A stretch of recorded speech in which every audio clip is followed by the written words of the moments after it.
आप सभी भाई बहनों का सर्व कल्याण वृक्ष की प्रश्नोत्तर ज्ञान कक्षा में एक बार फिर स्वागत है। आज का प्रश्न किसी भाई बंधु ने पूछा है कि जन्मदिन क्यों नहीं मनाना चाहिए। देखिए, अक्सर हमारी चर्चाओं में जन्मदिन, शादी की सालगिरह या कुछ और ऐसी स्थितियों को मना किया जाता है, लेकिन राजसी स्थितियों में, तामसी स्थितियों में, देखिए सात्विक स्थितियों में इन सभी स्थितियों को मनाने के लिए देखिए कोई मना नहीं है।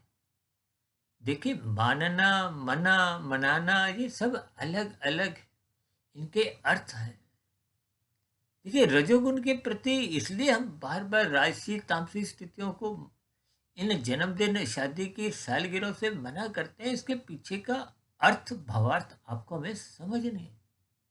शास्त्र तो बार बार कहते हैं तमोगुण की निंदा करो, रजोगुण की उपेक्षा करो। ये आपके हमारे जीवन में कोई आध्यात्मिक उन्नति के दरवाजे नहीं खोलते, जबकि मनुष्य जोनि तो देखिए कर्म जोनि है, साधना जोनि का एक अवसर है। अवसर का लाभ उठाने में ही तो आपकी हमारी भलाई है, लाभ है।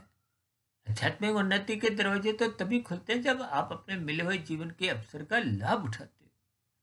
और यदि मौज मस्ती, एक खेल तमाशे की स्थितियां, मनोरंजन की स्थितियां, इन्हीं में ही आप और हम अपना यदि जीवन बिताते हैं, भले ही कानून का आप उल्लंघन नहीं करते, शास्त्र विरुद्ध कोई काम नहीं करते, तो भी देखिए ये साधारण अर्थों में भी तो ये समय की बर्बादी है। देखिए, स्थितियों के अर्थ, भावार्थ जब तक आप हम ज्ञान पूर्वक नहीं समझते, तो फिर ये जो हम वीडियो में कितनी ही बातों पर चर्चाएं करते हैं, हमारी कोशिश होती है। हालांकि देखिए, मेरी स्थिति भी आप भाई बहनों के समान मायाबद्ध की ही है, लेकिन फिर भी परमात्मा की प्रेरणा से, गुरुओं के आशीर्वाद से, ब्रह्म मुहूर्त समय विशेष में देखिए हम जितने भी वीडियो बनाते हैं, हमारा प्रयास होता है, चाहे वो संध्या बेला ज्ञान कक्षा की वीडियो हो और ब्रह्म मुहूर्त ज्ञान उपदेश कक्षा की वीडियो तो हमारी ब्रह्म मुहूर्त में बनती है। ये अन्य वीडियो भी हमारी कोशिश यही होती है कि अब ब्रह्म मुहूर्त समय विशेष में बनाएं, क्योंकि मेरा तो एक प्रयास बना रहता है कि रात को 1, 1:30, 2 बजे तक उठ जाया जाए, क्योंकि हम सत्वगुण को जितना अधिक सात्विक भाव से लूट सकते हैं। लूटने का अभिप्राय यहाँ देखिए अपने जीवन की आध्यात्मिक उन्नति करने से। जितना अधिक समय आप सत्वगुण का संग करते हो, विशेष रूप से देखिए ब्रह्म मुहूर्त समय विशेष की जो एक स्थितियां हैं, जो रजोगुण से और तमोगुण से अप्रभावित रहता है। देखिए, तमोगुण सो चुका होता है, रजोगुण अभी जगह नहीं होता। ये रजोगुण ही आपका हमारा समय की बर्बादी करवाता है। हालांकि सरल शब्दों में देखिए ऐसी स्थितियां बोलने में और समझने में कोई अच्छा नहीं लगता, क्योंकि देखिए उमंग उल्लास बने रहना अच्छी बात है, लेकिन सात्विक स्थितियां यदि आप और हम देखिए खेल तमाशे, मौज मस्ती में ही अपना जीवन बिताते हैं। और आजकल तो देखिए ये जन्मदिन की स्थितियां भी मौज मस्ती के साथ अधिक मनाई जाती हैं। मादक पदार्थों का सेवन भी एक प्रचलन रूप में होने लगा है।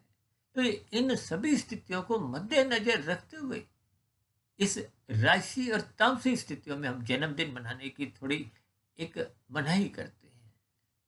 इसका अभिप्राय ये नहीं है कि आपको मैं सात्विक भाव से इन सभी स्थितियों को उमंग उल्लास से नहीं स्वीकार करना। देखिए, मनाना का अभिप्राय क्या है? अब जैसे हम दूसरों को मनाते हैं या अपने आप को देखिए, एक मनाना शब्द का अभिप्राय एक प्रसन्न रखने की स्थिति से है। और शास्त्र तो बार बार कहते हैं सत्वगुण का संग करो। ये सत्वगुण ही एक मुक्तिदायक स्थिति है जो परमात्मा से जोड़ती है, और परमात्मा आनंद स्वरूप सत्य है। अब कोई भी मनुष्य देखिए जन्मदिन क्यों मनाता है? वो खुश रहना चाहता है, प्रसन्न होना चाहता है।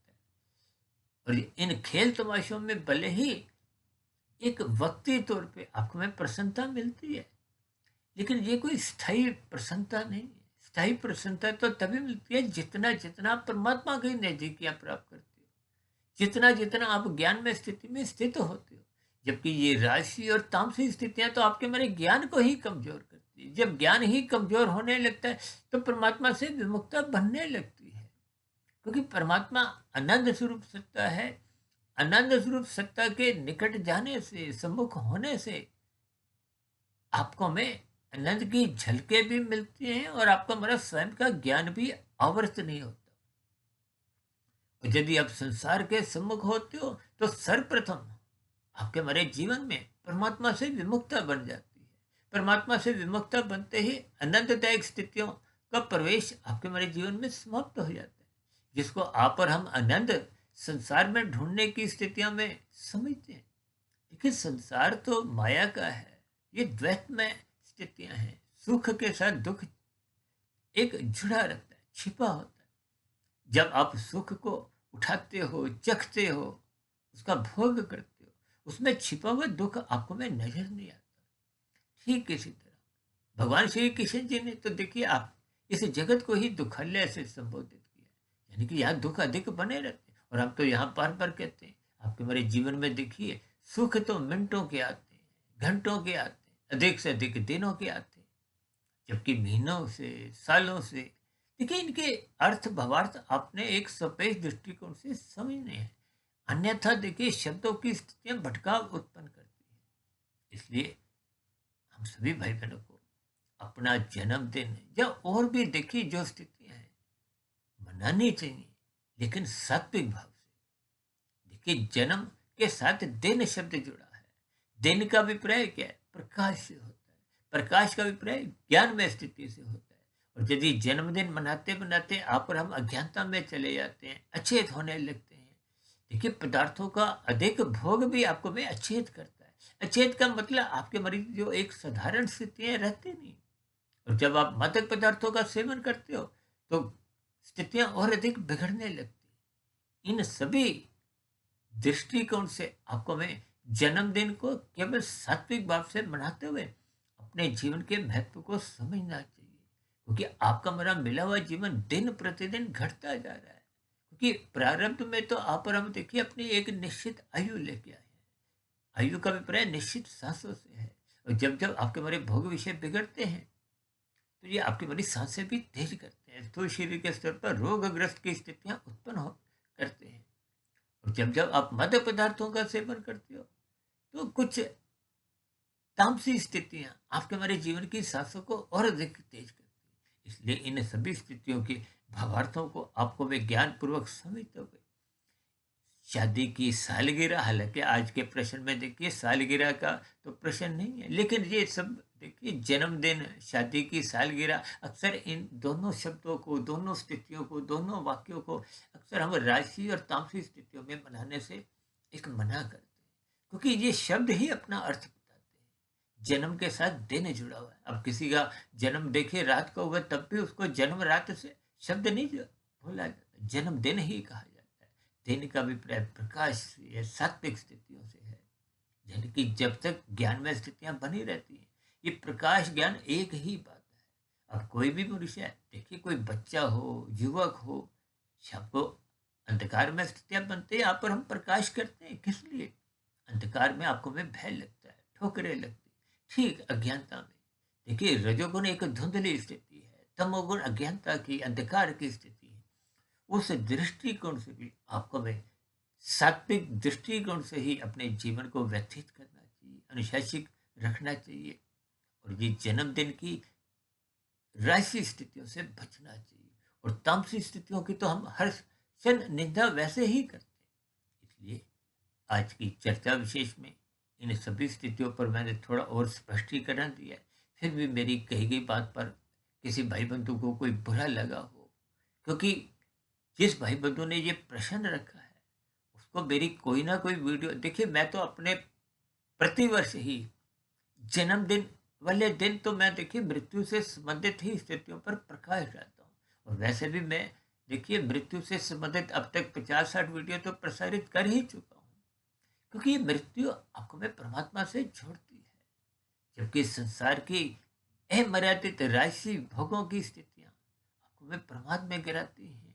ये प्रमाद ही मनुष्य को देर से तमोगुण में गिराता है। और तमोगुण में गिरने पे कब मनुष्य कितने पाप कर्म करता हुआ अपना क्रमाशय बिगाड़ लेता है, संस्कार बिगाड़ लेता है, जो स्वशरीर के मरते ही आंखों में अधोगति की स्थितियों में जाने पर एक विवश कर देती है, क्योंकि कर्माशय संस्कार जब बिगड़ जाते हैं उनका अनुपात अधिक हो जाता है।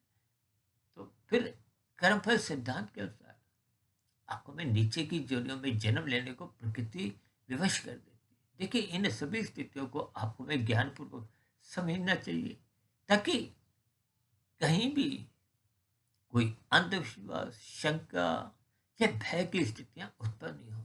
हम सभी अपने मिले हुए जीवन का सदुपयोग करें और यथासंभव आध्यात्मिक उन्नति करें।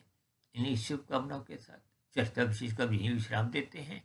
आप किसी भाई बंधु का भी फिर भी कोई प्रश्न हो, या आप उस भाई बंधु से भी मेरी विनती है कि यदि आज ये जन्मदिन संबंधित उत्तर से भी आपका संतोष नहीं हुआ, तो आपका पुनः एक नए प्रश्न का भी स्वागत है।